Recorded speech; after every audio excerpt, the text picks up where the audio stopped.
Nič sme nenechali na náhodu, pretože sa blíži Medzinárodný deň žien. To znamená, že my sa tak v predstihu na tento sviatok pripravíme a Martinka nám ukáže, čím môžeme potešiť mamičky, alebo babičky, alebo teda akúkoľvek dámu, ktorá je v našej blízkosti a ktorú máme radi. Takže čo nás naučíte dnes vyrábať originálne? Dnes si ukážeme, ako si úplne jednoducho ozdobíme sviečku.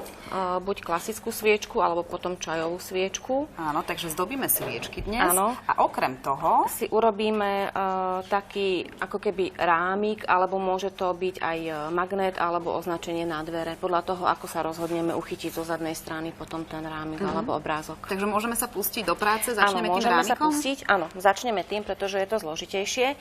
Použijeme starý obal z nejakého balenia, myslím si, že tam bolo niečo papierové, takže v podstate recyklujeme opäť, moje obľúbené. A mal by mať asi presne takýto tvar, alebo teda možno aj väčší, ale... Je to na vás. Môžete použiť napríklad balenie z nejakej menšej bomboniery, tie väčšinou zvyknú mávať presne takéto okraje. Aha.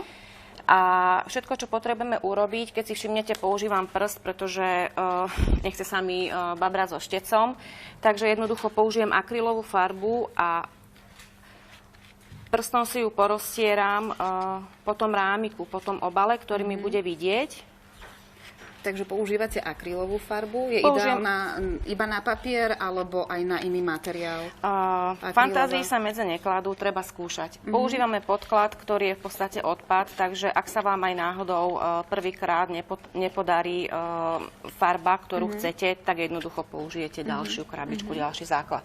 Takže takto by sme pokračovali po všetkých 4 stenách. Áno. Ja už som sa teda dostala, akože to máme hotové. Takže aj z tej vnútornej strany ste Áno, vlastne z vnútornej strany, pretože je to vidieť, takisto aj z vonkajšej strany. A ďalej sa potrebujeme rozhodnúť pre vnútorné papiere, ktoré budeme používať. Ja si tú farbu ešte zatiaľ takto pridržím, pretože ju budeme ešte potom potrebovať na ďalšie veci. A teraz všetko, čo potrebujeme, je, že si budeme z 2 rôznych papierov a z jedného výkresu vyrezávať obdĺžniky od najväčšieho po najmenšie. A v podstate ten najväčší bude mať rozmer vnútrajška toho rámika. Robím to klasicky, použijem pri tom ceruzku, ako ste hovorili, a približne si zaznačím, kde chcem rezať. A jednoducho buď použijem právitko alebo rezačku a jednoducho začnem tým spodným rámikom. Ja už som si ho pripravila, takže začneme takto. Spodný rámik máme hotový. Samozrejme použijeme obojstrannú lepiacu pásku. A pokiaľ máme doma sekundové rýchle... Ani sekundové nemusí byť, normálne hobby lepidlo na papier. Môžeme aj také použiť. A jednoducho vložím papier dovnútra a ešte prstami prejdem tak, aby jednoducho vo všetkých tých rohoch to bolo rovné. A základ máme hotový. A teraz ideme vlastne vrstviť. Budeme vrstviť na seba. 3D efekt? Presne, docielime 3D efekt tak, že vlastne si vystrihneme, alebo teda budeme vyrezávať, vystrihovať z ďalších papierov. Ja mám tie papiere, pardon. Vy to už máte aj predpripravené? To mám predpripravené, ale použijem výkres na to, že si všimnite, že mám tam zlaté rohy. To som vlastne nafarbila opäť zlatou farbou. Áno, takže výkres, vlastne toto je ten a prvý na to krok. som až nalepila ten farebný pásik. Takže takto budeme vrstviť, alebo teda pripravovať papiere na ten 3D efekt, pretože ten rámik je dosť hlboký, tak ak nemáte 3D pásky, alebo teda 3D vankúšiky, môžete použiť obyčajný kartón. Zlepila som si kúsky kartóna tak, že mi vlastne vytvoria ako keby poschodie. Koľko kúskov je tam? Podľa toho, aký hrubý kartón máte. Ja som myslím si, že použila kartón od mlieka. Takže si tam vlastne pripravíme podklad. A na ten podklad si dáme ďalšiu vrstvu, ktorú sme si pripravili. Snažíme sa trafiť. Bolo by ideálne. Viac menej, keďže naozaj máme tu práve uhlí, takže bolo by fajn sa trafiť, ale zasa nejde nám o dokonalosť. Áno, áno. Robíme darček, niečo z lásky, niečo zo srdca, takže ak to aj nebude úplne presne. Áno, ide o tú nápaditosť presne a to, tak. že nezabudneme. Presne tak. Máme tu v podstate poslednú vrstvu, ja už to mám tiež pripravené, opäť obojstrannú pásku, kto nemá, tak obyčajné lepidlo na papier, pretože lepíme v podstate len papier na papier. Teraz som si nalepila. Ak sa vám stane, že sa netrafíte, hej, čo sa mne teraz stalo, tak použijeme nožničky, pristrihávame. Áno. A zdokonalíme. A pod spôsobom. Tento malý pásik som už dala iba obojstranné lepky, pretože už je to vlastne horná plocha, a kde by nám ten kartón mohol byť vidieť. Takže tam radšej volíme tieto lepky a nalepíme si túto vrstvu. Áno, no a potom už samozrejme potom už sa rozhodneme, aký nápis si tam zvolíme. Ak to bude nejaký, môžeme tam dať nejaký vtipný citát napríklad, alebo niečo, čo nás spája vlastne s tou osobou, ktorej to darujeme. Áno. A potom samozrejme musíme myslieť na to, ako to upevniť. A tomu sa budeme venovať ale až o chvíľu, pretože otvorím, Karinka, teraz psychologickú tému. No a ako teda pokračovať, sledujte nás stále na tom rámiku. Martinka už v podstate vyzdobila celý ten rámik a už sa tam aj objavili písmenka pre teba však. Áno. To som použila pečiatku na to. Samozrejme, ak nemáte pečiatku, tak dá sa improvizovať. Môžete pekne napísať, to sa tiež počíta. Áno. Alebo jednoducho si to vytlačiť na počítači a vyrezať potom na požadovanú veľkosť. A teraz by sme teda ešte poriešili to uchytenie. Ak chceme, aby ten rámik stál na stole, tak ako tento, tak použijeme kúsok nejakého pevnejšieho papiera, ktorý si narýhujeme na 3 rovnaké časti, dajme tomu 4 cm, 4 cm, 4 cm a nejaký zvyšok. A vytvoríme si v podstate trojuholník podperu. Tak to už mám hotové, ktorý tiež opäť len obojstrannou páskou prichytíme na zadnú stranu toho rámika. A môžeme vlastne takýmto spôsobom máme hotovo, oprieť. máme vystavené. Pokiaľ nemôžeme siahnuť po inej alternatíve. Môžeme ho len tak oprieť napríklad, alebo môžeme nalepiť taký plátkový magnet, ktorý už máte doma napríklad najvyššie, alebo vás omrzel obrázok, tak môžete ho nalepiť zozadu a môže sa tým pádom zavesiť na chladničku alebo už na nejakú inú plochu, kde bude držať. Takže prvý darček je na svete, pokračujeme ďalej, povedali sme, že budeme zdobiť aj sviečky. Áno, urobíme si veľmi jednoduchú ozdobu sviečky. Nebudeme na tú sviečku nič lepiť lepidlom, nebudeme používať lepidlo, použijeme len pevnejší papier. Tento papier má možno len nejakých 150 gramov, čiže ešte tenší ako výkres dokonca. Ale zase nemalo by to byť niečo úplne tenké, aby nám to predsa len vytvorilo trošičku také tienidlo. Pretože keď tie sviečky horia, môžeme sa pozrieť tu, tak vlastne ten papier nám vytvára potom... On v podstate ostáva stáť a vytvára nám takú ako keby bariéru pre ten vosk. Takže všetko, čo potrebujeme, si opäť vystrihneme alebo odstrihneme obyčajne kúsok papiera. Ja už ho tu mám pripravený.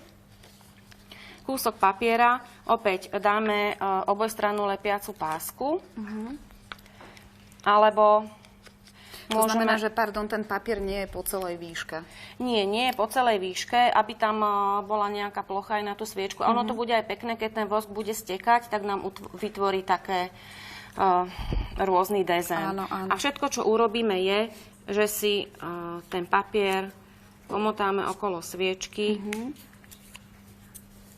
a zlepíme páskou. Takže máme hotový papier a teraz môžeme trošku ozdobovať. Použijeme v tomto prípade, pretože je to ako dámsky darček alebo darček pre ženu, použijeme taký bledý motúzik, nie je úplne biely a jednoducho ho iba omotáme, uviažeme najskôr jeden uzlík a potom... Pre istotu si spravím ešte jeden. A buď spravíme mašličku, alebo ešte použijeme nejakú ozdobu. Môžeme navliesť napríklad ešte nejaký kovový komponent. Alebo gombík. Alebo gombíček, pokiaľ by sme presne také tak. niečo doma nemali. Jednoducho, čo musím samozrejme pripomenúť, a každý, kto páli sviečky, vie, že sviečka sa nenecháva bez dohľadu, takže nemusíme sa báť, že používame papier a že nám to zhorí. Jednoducho, tie sviečky majú aj svoju šírku, takže ten plameň by sa v normálnych podmienkach nemal dostať na papier a vždy pri sviečke sme. Takže myslím si, že tam nám to nebezpečenstvo nehrozí. Áno, ja teraz A ukážem, máme že naozaj to nebezpečenstvo nehrozí, pretože táto sviečka už horela. Áno. Má čo to za sebou a je to naozaj bez problémov. Presne tak. Samozrejme, ak máte vysokú sviečku, tak keď vám už vyhorí viac ako do polovice, tak je dobré potom zostrihnúť ten papier, predsa len, aby sa vám nezrútil, nezboril. Pretože keď je vosk teplý, tak on jednoducho pracuje. Ak náhodou niekto zrovna vtedy, keď to bude akože rozhorúčené a to takto bude skúšať, tak samozrejme, že sa s tým môže stať hocičo. Áno, áno, takže na to dávať veľký pozor, ale predovšetkým tie sviečky sú ako taká dekorácia. Presne. Do príbytku. No a to isté v podstate Toto je môžeme úplne len taká zrealizovať. jednoduchá záležitosť. V podstate je to čajová sviečka, na ktorú buď tiež môžeme použiť tenký kúsok papiera, alebo môžeme použiť vaši pásku. To je v podstate páska, lepiaca páska z rýžového papiera, kde teraz... Aha, dobre, našla som koniec. A jednoducho všetko, čo urobíme je... Ďakujem. Že si tú sviečku oblepíme páskou. A môžeme mať takú sériu. A môžeme mať sériu, pretože zhodou okolností nám toto práve ladí. A máme vlastne rúžovú a máme aj sériu. A ešte k tomu rámiku sa vrátim, pretože vidím, že vy ste použili aj také iné ozdoby, rúžové. Samozrejme v tomto prípade. A také malé kvetinky sú to, takže môžeme ešte vytvoriť aj také kvetinky? Áno, môžeme. Ak máme ešte čas, tak môžeme. Tam vlastne potrebujeme asi taký papier, aby to k tomu ladilo. Potrebujeme ladiaci papier. Základ, ja to teda teraz robím naozaj od oka. Vychádzame zo štvorca, ktorý si približne prispôsobíme do kruhu. Vôbec tam nejde o to, aby ste mali naozaj kružnicu, pretože keď budete mať ozubené tie konce, tak to bude ešte krajšie vyzerať potom na tých listočkoch, že to nebude také pravidelné. A vlastne ten papier, alebo teda ten kruh si začneme strihať do slimáčika. Takže slimáčik, až pokiaľ sa vytvorí. Až pokiaľ v podstate úplne do konca si ho nastriháme. Áno. A potom tu mám už taký polotovar. A keď si všimnete, tak som ho začala krútiť. Všetko, čo potrebujeme je, že začneme krútiť z vonkajšej strany, čiže nie z vnútornej, ale z vonkajšej. A normálne len jednoducho krútime. Aha. A potom vlastne... Až kým v podstate... A potom my si tou vôľou si môžete povolovať už tú vôľu toho kvietka, že či ho chcete taký hustejší alebo redší. A potom už len zlepíme. Ja často používam tavnú pištol, keď mám čas. Alebo normálne nejaké pevnejšie lepidlo dáme do spodnej časti.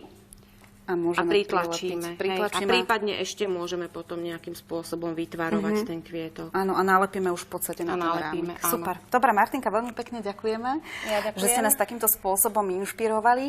No a kedysi súčasťou Medzinárodného dňa žien boli aj oslavy. My si na to nepamätáme, Martinka, ale Martinka priniesla aj krásne karafiaty. Áno, taká retro spomienka. Áno, a my si teraz zaspomíname, pretože naša redaktorka Galina išla do ulic a istých dám sa pýtala na to, či nie je ľúto, že sa v súčasnosti Medzinárodný deň žien neoslavuje. Tak si to vypočujte.